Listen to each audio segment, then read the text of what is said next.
Ora, muito bem, desta vez vamos ter aqui o Gonçalo Elias a falar-nos sobre a espécie número 223 da sua lista, uma espécie que entretanto já mudou de nome aí recentemente, enfim, a Curruca communis ou Papamoras. Gonçalo, olá, tudo bem? Olá Zé, cá estamos de volta e hoje então para falar do Papa Amoras, exatamente. Se não estou em erro da nossa última conversa, andavas pelo Algarve quando viste esta espécie, então. Exato, na Ria de Alvor, que é o sítio onde está a sede da Associação A Rocha e que, como eu já referi anteriormente, foi um local onde eu aprendi muito, desde que conheci o sítio pela primeira vez um ano antes, em setembro de 88, e comecei a visitar regularmente. Até porque eu na altura não conhecia, para além do meu tio que foi quem me ensinou, eu não conhecia praticamente mais ninguém a ver aves, e portanto este local na Ria de Alvor acabou por ser um sítio muito, muito relevante na minha formação como observador de aves. Aliás, foi aí também que eu depois, a partir de 1990, comecei a aprender a anilhar, com o meu mestre Peter Harris, a anilhar aves. A maior parte dos ornitólogos, aliás, dos anilhadores portugueses, que se formaram durante a década de 90, aprenderam a anilhar na Lagoa de Santo André, onde havia uma estação de anilhagem, mas não foi o meu caso, eu aprendi no Algarve, na Associação A Rocha, e foi um sítio onde eu sempre gostei muito de ir, e durante vários anos fui lá regularmente. Eu morava em Lisboa, portanto ia quase todos os meses de Lisboa ao Algarve para passar uns dias na Ria de Alvor, e foi na Ria de Alvor que no dia 5 de setembro de 1989 eu vi pela primeira vez o Papa Amoras. Setembro, como sabemos, é uma altura de grandes passagens de aves migradoras. O Algarve é uma zona onde aparecem muitos migradores e, portanto, não surpreende que tenha sido nesta altura e nesta região que eu tenha encontrado a espécie pela primeira vez. Mas olhando para o mapa da distribuição que tens no site do avesportugal.info, para esta espécie, há ali uma pequena mancha no Algarve, onde ela é mais do que simples migradora de passagem. Isso é verdade, e é uma das maiores curiosidades acerca desta espécie é que o Papa Amoras, pronto, esse mapa que tu referes, que está na página do Papa Amoras no portal Aves de Portugal, aparece, ele está pintado a amarelo na maior parte do país. O amarelo significa que a espécie ocorre durante as passagens migratórias. Depois tem uma vasta mancha à cor de laranja no norte do país, na metade norte, que coincide, grosso modo, com as chamadas terras altas, portanto, com as serras, porque isto é uma espécie que ocorre sobretudo em altitude. E depois temos uma manchinha, também cor de laranja aqui refere-se às zonas de reprodução. Temos uma manchinha cor de laranja no Algarve, mais concretamente no Alto da Foia, que é na Serra de Monchique.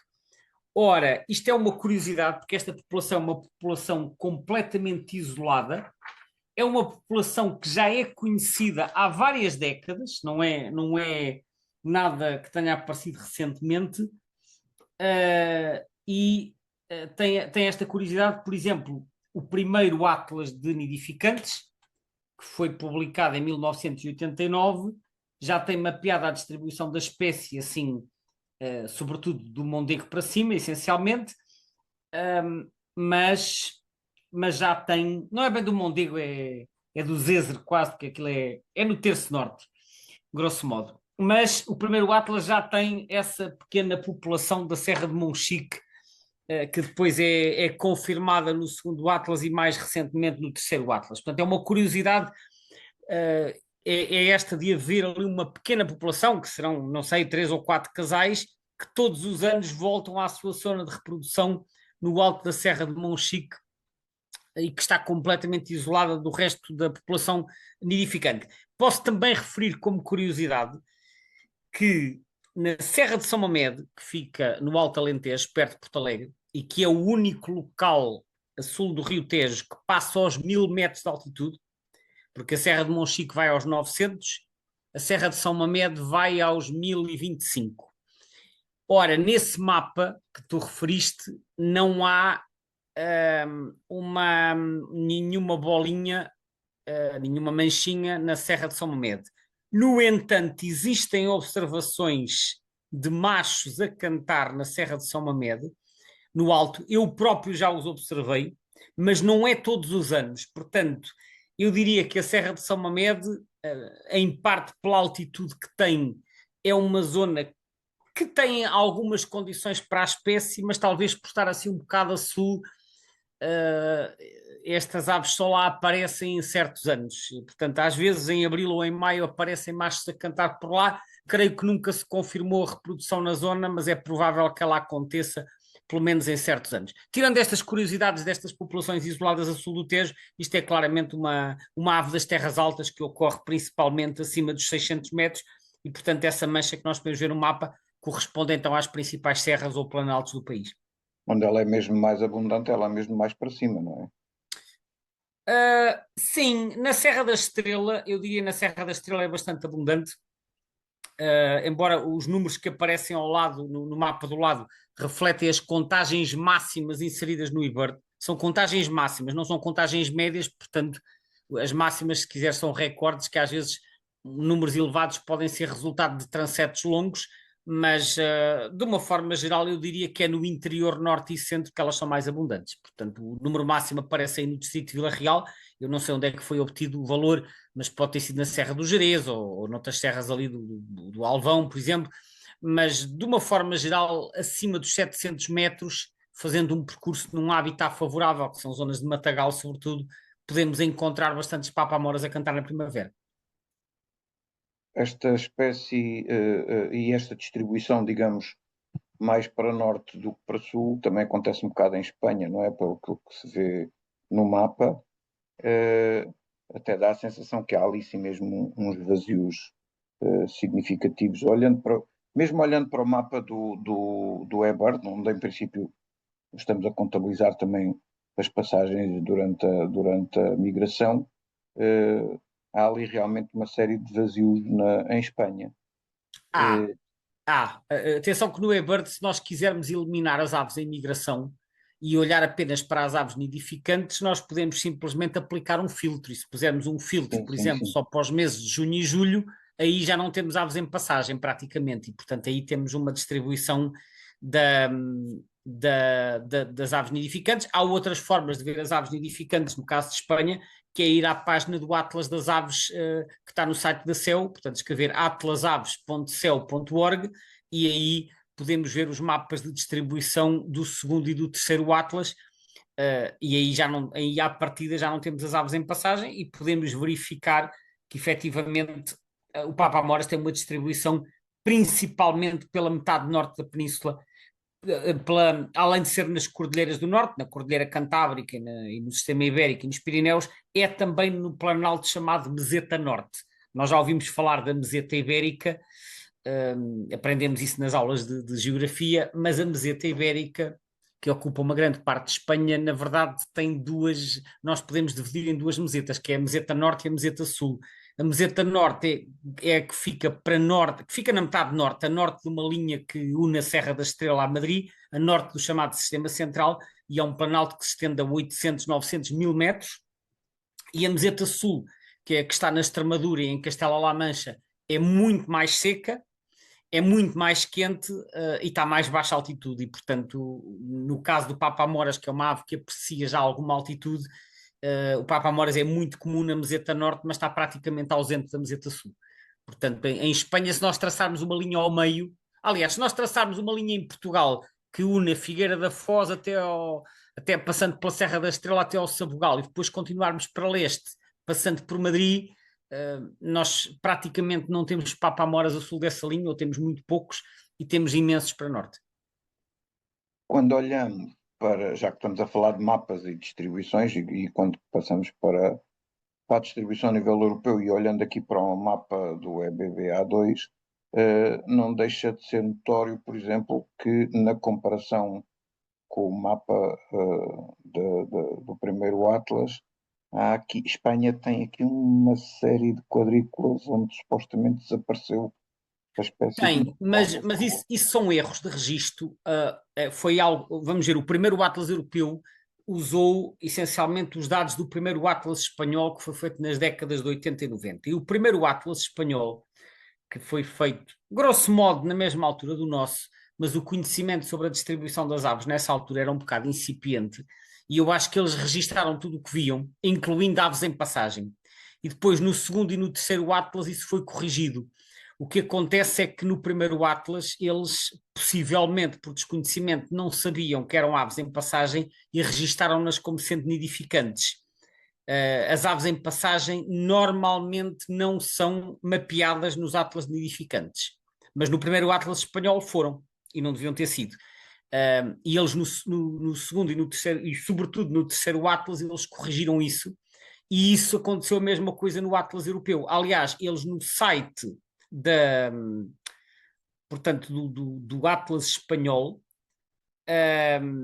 que no terceiro Atlas, que está online, no site que eu referi, portanto, atlasaves.cel.org, eles comentam o facto de que nos Atlas anteriores havia muitos registros na metade sul da península e no terço oriental, e que eram claramente aves em passagem, e que estas aves podem ter dado lugar a registros erróneos de possível cria em trabalhos anteriores. Portanto, eles próprios, no terceiro Atlas, eles salientam isto, e isto acontece com outras espécies, não só em Espanha, mas também em Portugal, em que, às vezes, quer por erros de registro, por desconhecimento, quer depois por uma má seleção de datas, quando se vai fazer o mapeamento dos registros nidificantes, há registros que não deveriam figurar nos mapas por serem aves em passagem. Se esses registros são incluídos nos mapas e não é feita a ressalva que aquilo é em passagem, quem olhar para aquilo algumas décadas mais tarde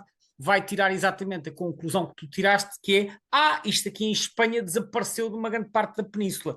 Não, não desapareceu. Deixou foi de estar mapeado, porque os mapas anteriores não deviam ter lá esses registros, mas tinham. Espero ter sido claro quanto a esta parte. Portanto, foi um erro de tratamento que acabou por ser impresso no Atlas, porque foram os critérios usados na altura. Antes assim, mas Sim, mas é importante perceber, e isto acontece muito com uma série de espécies migradoras, acontece com espécies migradoras na metade sul de Espanha, é importante perceber, e quando nós vemos estes trabalhos muitos anos mais tarde, se não soubermos a história, podemos tirar conclusões incorretas acerca, e nomeadamente concluir que a espécie está a regredir de sul para norte, quando não é o caso aqui. mas passa-se o mesmo, por exemplo, com Itália, Grécia, que também tem ali uma série de quadrículas internacionais. No caso de Itália, tem uma série delas no sul que são quadrículas marginais. Eu não conheço Sim, sim, sim. suficientemente bem os atlas italianos para poder dizer se isto também foram registros de aves em passagem ou o que é que se passou. No caso da Grécia, já tenho reparado que em muitas aves houve uma diminuição, e que eu imagino que possa estar associado a erros de cobertura. Não é erros de cobertura que eu queria dizer, é uma cobertura insuficiente, mas também noto que alguns dos sítios onde terá desaparecido na Grécia é nas ilhas, e as ilhas são de muito baixa altitude. Eu não sei se tem habitat para esta espécie. Eu nunca fui às ilhas gregas, já estive no continente, mas não nas ilhas. Portanto, eu em relação a esses registros do Mediterrâneo Oriental não consigo comentar muito bem, teria que ir pesquisar para perceber melhor o que significam. É possível que fossem aves em migração, é possível também que tenha havido alguma diminuição em algumas zonas, não digo o contrário. Quando olhamos para os mesmos mapas, pensando agora mais para o leste da Europa e para o norte da Europa, o cenário já muda um bocadinho, até parece mais que tem um saldo positivo. Aí sim parece estar a expandir-se para norte, quer com vários quadrados azuis, quer na Escócia, quer na Suécia e na Finlândia e um pouco na Noruega. Portanto, parece de facto haver, e a leste também, portanto, parece estar a haver uma expansão para norte. Ou seja, no caso da Espanha, aquilo que foram erros de mapeamento, mas no norte da Europa, claramente são expansões, até porque esses registros, esses quadrados azuis, aparecem todos na franja norte, portanto, sugere uma expansão em direção ao Ártico. Até porque, pelo menos em termos de abundância, dá-me a sensação que os países com maior abundância desta espécie são ali, precisamente na Europa Central, e curiosamente também aparecem ali umas manchinhas muito escuras na Central Inglaterra, não é? e de leste, central e de leste, sobretudo até de leste, portanto, Polónia, países bálticos, Bielorrússia, Roménia, Dinamarca, e depois uma grande abundância em Inglaterra, que é algo também um bocadinho surpreendente, tendo em conta que ela em Inglaterra diminuiu imenso como aliás eu tive a oportunidade de falar em detalhe num webinário que fizemos há uns meses, em que eu falei do grande declínio que os Papamoras sofreram em 1968, 69. E depois estendem-se realmente, como tu disseste, pela Ásia fora, não tanto quanto outras espécies que já vimos aqui. Aparentemente a coisa não chegará até à costa leste da Ásia. E quanto à migração, estes são mais uma espécie de um passeriforme que atravessa da Europa até a África para ir migrar em África, para ir invernar em África, não é verdade?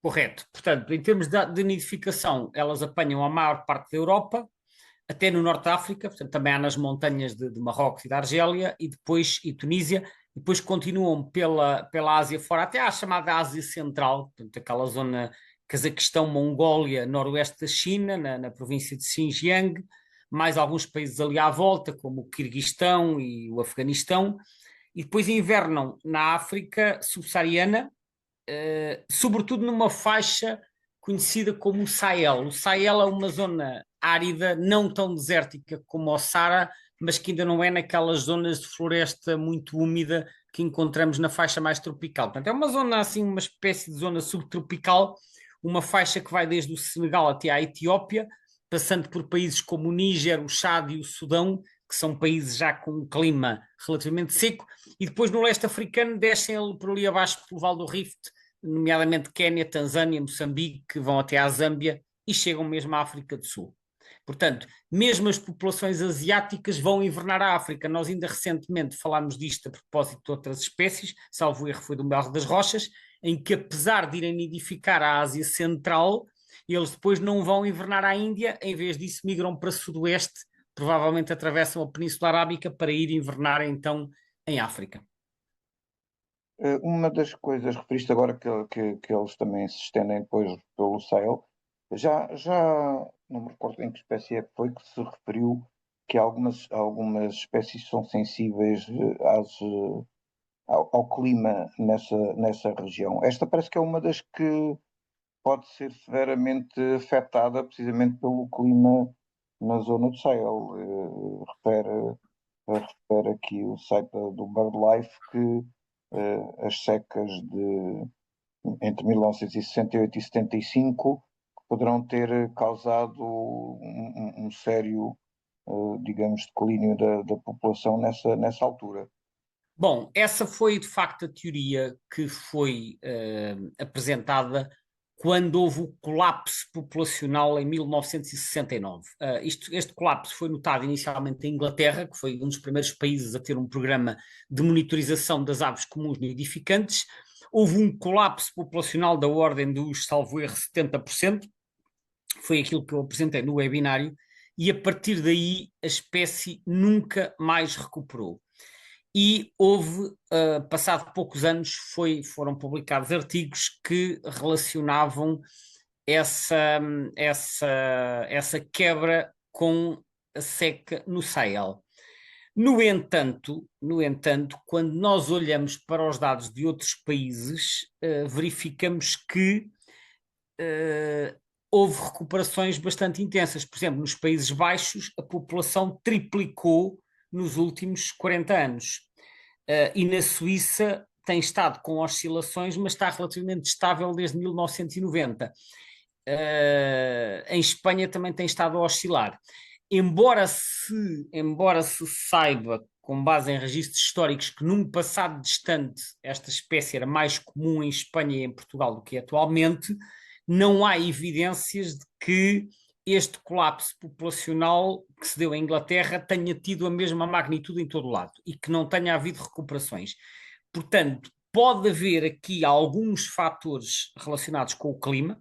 Aliás, este foi um dos primeiros casos em que se relacionou variações populacionais com o clima, mas no webinário que eu apresentei e que está online no canal YouTube do Aves de Portugal, também são explorados outros aspectos, nomeadamente o aumento do pastoreio em África, que terá prejudicado bastante os papamoras que muitas vezes se vão alimentar no chão. e esse poderá ser um fator adverso, porque, ou seja, não será só a questão do clima.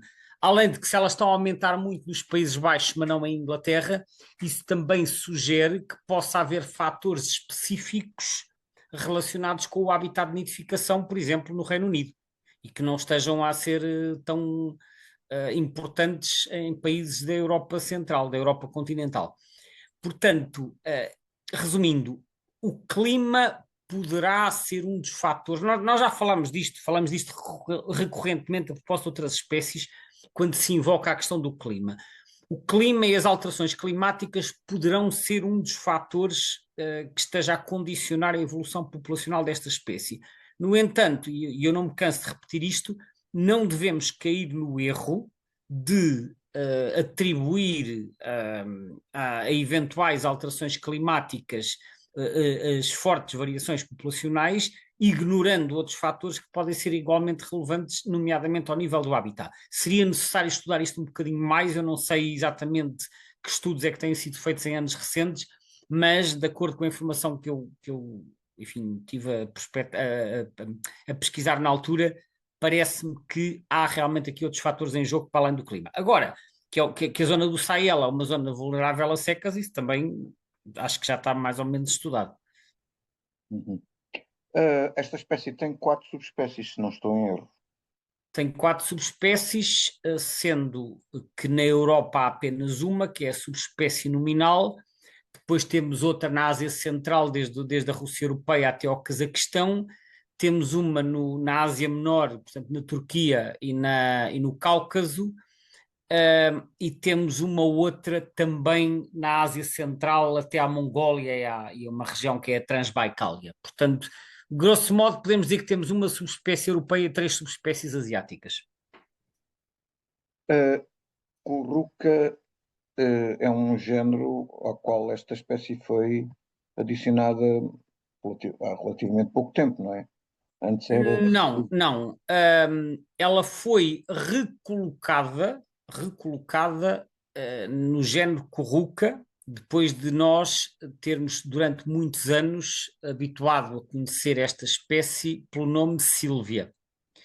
Efetivamente, aprendemos Sílvia melanocéfala, Sílvia communis, Sílvia ondata por aí fora, e depois fomos presenteados com este género Curruca. No entanto, Mas Sílvia communis é o nome com que ela foi primeiro registada, não é? Foi correto, simplesmente o género Curruca foi cunhado não, foi proposto como género em 1802, portanto, pouco tempo depois da espécie ter sido descrita, que foi em 1787.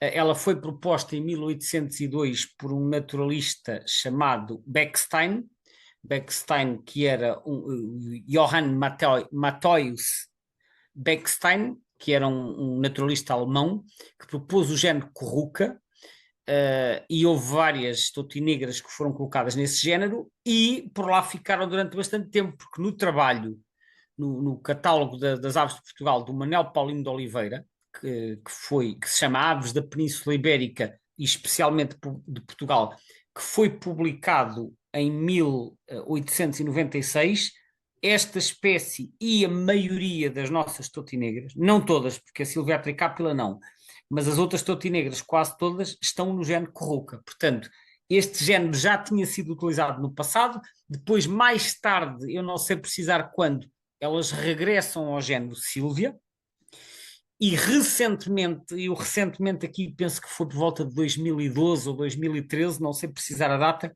mas foi há 10 ou 15 anos, sai um artigo que propõe realmente que haja aqui algumas totinegras que sejam colocadas num género à parte, e quando se decide separar essas totinegras, então não se vai propor um novo género, vai-se, como se diz às vezes na terminologia da taxonomia, vai-se ressuscitar um género que já tinha sido usado. Ressuscitar porque esse género já estava defunto, ou seja, esse género tinha sido abandonado, mas como já tinha sido proposto no passado para este mesmo grupo de aves, então a regra da prioridade diz que, calma, se é para usar um novo género para este grupo, vai-se usar o género que já está proposto, não se vai criar um novo, porque senão isto depois é uma grande confusão. Portanto, isto são as regras da taxonomia. Por isso é que eu digo, da nossa experiência, da minha e da tua e dos nossos ouvintes, este género Curruca foi uma relativa novidade há poucos anos, porque nós conhecíamos isto como Silvia Comunis, mas de facto ele já tinha sido usado no século XIX. Portanto, por isso é que ele foi ressuscitado. E o que é que quer mesmo dizer esta Curruca? Olha, Curruca é um nome que tem origem no sueco. É um nome antigo, um nome obsoleto para o Papa Amoras Cinzento, que é a Curruca Curruca, que antes se chamava Silvia Curruca. Portanto, o Linneu era sueco, como nós sabemos, e neste caso ele provavelmente conhecia a designação e achou que era apropriado, e então. Eu estou aqui a dizer uma incorreção, porque não foi o Linneus que propôs esta espécie. A Curruca Curruca, a Curruca Curruca foi proposta pelo. Deixa-me só confirmar. Não, foi pelo Linneus, desculpa, estava agora aqui a misturar as duas espécies. Portanto, o Linneus, em 1758, descreveu o Papa Amoras Cinzento com o nome Motacilla curruca. Aliás, o Linneus, como já falámos, colocou muitos passariformes insetívoros no género Motacilla. Depois, mais tarde, esta espécie passa para o género Silvia. Quando é proposto o género Silvia, há uma série de totinegras que saem do género Motacilla e vão para o género Silvia. Depois, quando em 1787 o John Latham, que era um naturalista inglês, descreve o Papa Amoras, ele coloca o Papa Amoras no género Silvia, que é Silvia Comunis. Já existia o Silvia, que era onde estava a Silvia Curruca. Mais tarde é proposto o género Curruca, em 1802, pelo Beckstein, como eu referi, e nessa altura isto toma o nome, portanto, Silvia Curruca passa a ser um tautónimo, é Curruca Curruca, e as outras totinegras vão também deslocadas para esse género, e aí aparece Curruca comunis, Curruca melanocéfala, Curruca ondata, por aí fora. Portanto, mas no fundo é um nome sueco que foi aproveitado pelo Linneu. O comunis vem do latim, quer dizer comum, e refere-se apenas à relativa abundância desta espécie, e todos os testemunhos nos dizem que esta espécie era bastante abundante, portanto, não só na Península Ibérica, como eu já disse, mas noutros países europeus, e portanto, daí o nome comunis. Comunis quer dizer comum. E eu acho que aquele colapso de 1969 é apenas mais um degrau numa diminuição que provavelmente já vem muito de trás, porque os testemunhos históricos dizem que realmente esta ave era muito comum, se calhar noutro tipo de paisagem, como uma agricultura mais tradicional, como uma paisagem em mosaico, rica em sebes, porque elas gostam muito de sebes, com mais insetos, portanto pode ter havido aqui fatores, e depois se há fatores adversos a atuar e vem um ano que meteorologicamente é desfavorável, levam mais uma talhada, mas a tendência descendente já lá estava e a Inglaterra aparentemente não conseguiram recuperar. Enfim, não sei se há estudos mais recentes, como disse, as tendências agora são divergentes nos vários países, mas é esta um bocado a situação. Portanto, é um declínio que me parece que já vem de muito longe. Só para Ou seja, concluir, no fundo, só para terminar, eu acho que hoje, pelo menos em alguns países, o nome comum provavelmente já não se adequa muito bem, porque mesmo no passado, por exemplo, mesmo o Rei Júnior, em 1931, dizia que esta espécie, que ele chamava amoreira, ele dizia a amoreira é muito comum no país desde março até outubro. Em setembro, durante a grande passagem das aves para o sul, é esta espécie abundante nas proximidades do Porto, aparecendo até nos quintais e jardins do interior da cidade com muita frequência. Eu não costumo fazer observação no Porto, muito menos nas épocas das migrações, mas não tenho notícia delas andarem assim pelo meio dos quintais e dos jardins do interior da cidade com muita frequência. Posso estar enganado, mas eu tenho a sensação que o Papa Amoras é hoje menos abundante em Portugal do que era no tempo do Rei Júnior. por isso eu também normalmente não gosto muito do nome comum, nos nomes comuns das árvores. Das aves. Pois, exato, isso Aquilo também. que é Conheço comum mais hoje, pessoas que amanhã não pensam o é, mesmo. nunca se sabe. Exato. Nunca se sabe. Mas pronto, eu ia, mas acho que vai ficar para a próxima ronda À segunda volta. o discutir aqui a questão da identificação, porque já, mais uma vez estamos a falar de aves Olha, distintas. já Há que algumas tocaste no coisas assunto, assim muito relevante que tu sim, possas dizer. Pronto, o Papa Amoras, assim, de uma forma muito, muito rápida. Ele em inglês chama-se White Throat, que quer dizer garganta branca, que é uma referência ao facto de ter uma mancha branca na garganta, por baixo do bico, que é uma das características que mais se destaca. A cabeça no macho é cinzenta, na fêmea é mais acastanhada, por baixo é assim branco sujo, tem o tamanho de outras totinegras e o aspecto que mais salta à vista é o painel ruivo nas asas, nomeadamente nas secundárias, nas terciárias e nas grandes coberturas. É isso que distingue esta espécie das outras totinegras, exceto da totinegra tomelheira, com a qual se pode confundir. A totinegra tomelheira parece um papa-amoras em miniatura, é um bocadinho mais pequena, tem o painel ruivo bastante mais denso e tem uma manchinha escura nos loros à frente dos olhos. Portanto, tirando a confusão com a totinegra tomelheira, eu acho que o papa-amoras é uma ave relativamente fácil de identificar, graças então a este painel ruivo que se vê em todas as idades. Não vou demorar mais, porque já estamos para lá da nossa hora. Já. Gonçalo, obrigado. Obrigado a todos os que nos Obrigado, ouviram José. e até à próxima. Voltaremos em breve com mais um insetívoro.